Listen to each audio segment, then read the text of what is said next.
Vamos seguir falando de política americana. O Congresso dos Estados Unidos aprovou a detenção de imigrantes ilegais acusados de crimes como roubo, furto e estelionato.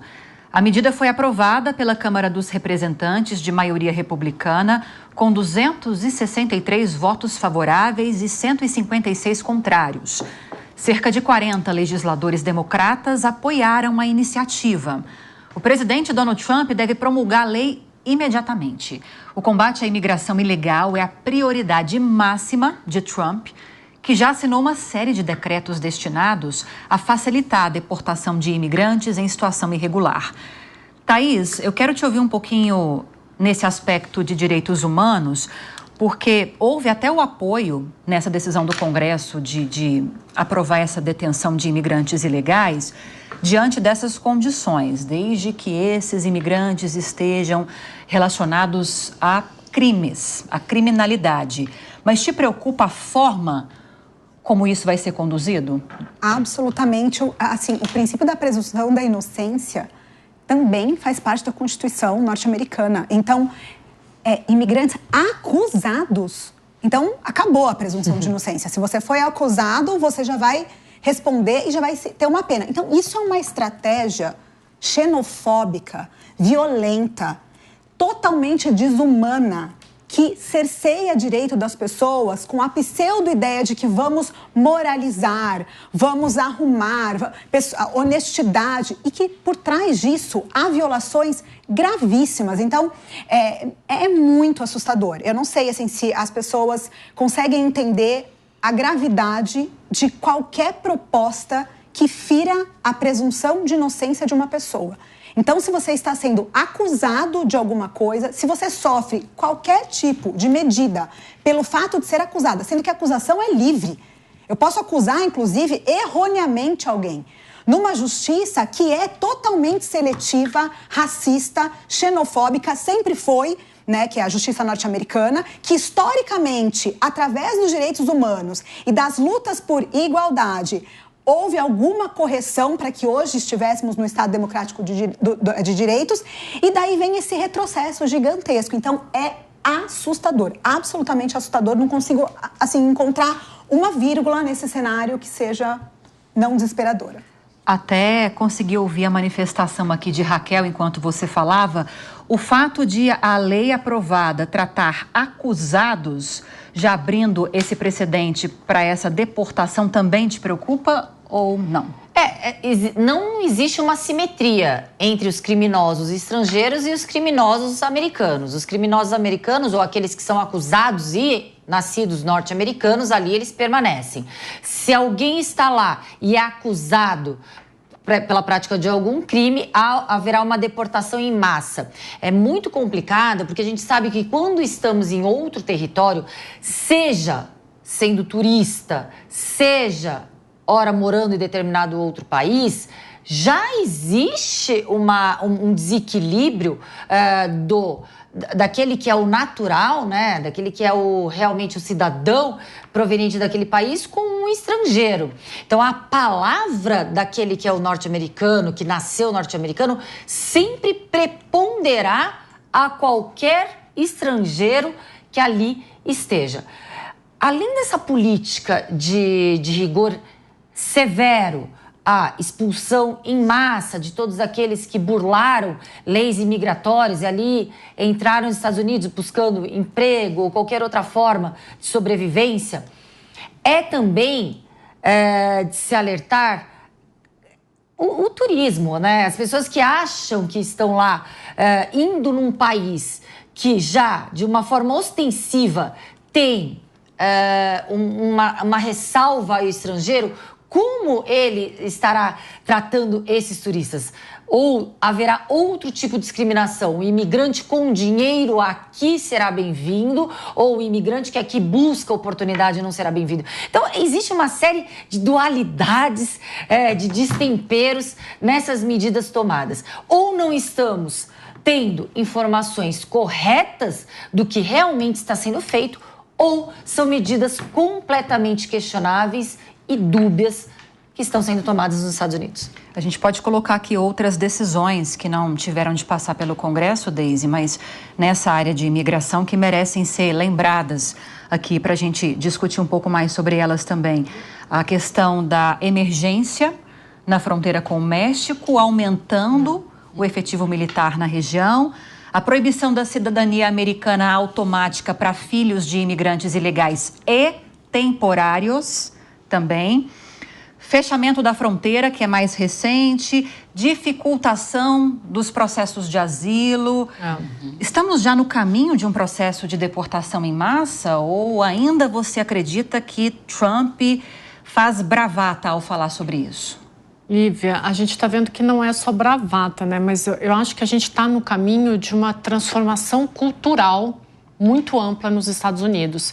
Aí só para a gente pensar aqui os entraves que o Trump pode ter no meio do caminho, tá? A aprovação dessa lei pelo Congresso, ela vai exigir só no primeiro ano de efetividade da lei nos Estados Unidos mais de 26 bilhões de dólares para a implementação de tudo isso que eles querem fazer em relação aos imigrantes, né? Pode também sobrecarregar o sistema judicial americano, né? Então, além desse dinheiro todo de 26 bi, existe essa questão de sobrecarga mesmo no sistema judiciário, e aí o Trump vai ter que lidar com isso. Eu percebo uma mudança, principalmente em relação ao último governo, que foi progressista, né? Mas é uma mudança em relação ao papel do Estado, é um Estado mais centralizador e punitivista. Então, o que o Trump está fazendo? O Estado monitora, o Estado detém o indivíduo e o Estado disciplina o indivíduo. Então, a gente vai para uma mudança cultural muito diferente do que a gente via no governo anterior. Se não tomar o devido cuidado, isso também pode acabar fazendo com que haja a marginalização de comunidades mais periféricas. Então, a gente pode ter uma marginalização dos imigrantes, como a Raquel até falou em relação ao turismo mesmo, isso tende a aumentar, mas também em relação àquelas comunidades mais periféricas. Então, a gente está vendo uma centralidade, um Estado muito mais centralizador e punitivista, onde ele faz todo... Como? Hostil, um Estado muito mais hostil. E, independente do que vai acontecer, essas primeiras medidas do Donald Trump, elas já dão um direcionamento de que a política e a sociedade americana, elas caminham para uma mudança cultural em relação aos imigrantes. E isso é muito importante. Não dá para a gente não falar também, além dos custos dessas medidas que a Daisy enfatizou, Luana, do impacto na economia, porque há estudos, há especialistas que falam da importância dos imigrantes para a economia dos Estados Unidos. Sem dúvida, Lívia. Esse é o tema central que vem à mente das pessoas que viajam para os Estados Unidos, turistas que viajam para os Estados Unidos, brasileiros ou, enfim, pessoas de outros países que sabem a importância dos imigrantes para a movimentação do turismo, mas também para áreas que são vitais, operacionais ali, restaurantes, áreas de serviço, né, o setor de serviços principalmente, que vão ser impactados com uma mudança como essa, com a migração, né, o retorno dos imigrantes para os seus países. Então, sem dúvida, essa questão econômica é um tema crítico.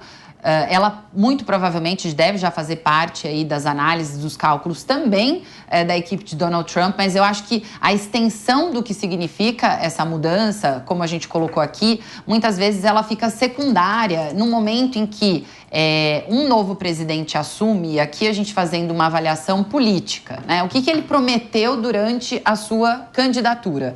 Que ele ia focar em imigração e segurança de fronteira, que são temas que a Lívia bem trouxe aqui, de medidas que já foram as primeiras medidas a serem enviadas tanto para Congresso ou outras normas internacionais ou acordos que levam a essa direção, levam ao cumprimento de uma proposta de campanha. Então, se a gente fizer uma análise fria aqui, Donald Trump está dando uma lição ao mundo em relação a uma postura de uma liderança que cumpre o que promete. A grande dificuldade aqui é que as promessas e o impacto dessas promessas, infelizmente, estão mostrando ao mundo retrocessos em diversas áreas e impactos muito difusos e negativos para o próprio país e para as pessoas que ali residem. Uma das justificativas, inclusive, Lívia, da campanha, que eu me lembro que Trump repetia isso, que iria mandar de volta para os seus países criminosos que tinham migrado para os Estados Unidos. E muitas pesquisas que saíram recentemente mostraram, com números, que entre os imigrantes e os cidadãos americanos não havia uma taxa de crimes que fosse maior entre os imigrantes comparado aos cidadãos americanos. Então, é sim aí, né, uma estratégia de cumprimento da sua visão ideológica, das suas promessas de campanha para colocar poder, mas não considera esses impactos que a gente está trazendo aqui, que são alguns deles, e muitos outros que a gente, nesse momento, não consegue visualizar. A gente está falando aí de um público muito grande, milhões de pessoas no país que têm ali a sua vida, né, vivem sob as leis americanas e que agora vão ter que retornar aos seus países e não sabem ainda exatamente como vai se dar, né, tanto essa mudança, essa migração, quanto as suas vidas retornando aos seus países. Vamos viajar de volta aqui para o Brasil agora. Brasília. Claro, Raquel, fique à vontade. Só uma dúvida que ficou. Não embarca ainda não, gente. Vamos lá. Só uma dúvida que ficou. Esse cerco fechado, né? Essa restrição severa a imigrantes ilegais. Mas ainda a gente não tem notícias se haverá, então, uma maior liberalidade, uma maior flexibilidade para a concessão da legalidade, para deixar aqueles que pleiteiam imigrar aos Estados Unidos maior facilidade para que eles se regularizem. Isso a gente também não tem notícias. E, Raquel, só uma coisa. Em relação a essa questão dos imigrantes que cometem crime, ele não, salvo engano, ele não diferencia os legais e os ilegais no projeto. Ele fala de imigrantes que cometeram crimes. Ele não diferencia os imigrantes que estão ilegais no país. Então, na verdade, ainda que o imigrante esteja legal no país, ele vai ter a sua presunção de inocência abalada com isso. Então, isso é muito mais grave do que a gente pensa. Mais discriminatório ainda. Mais discriminatório ainda.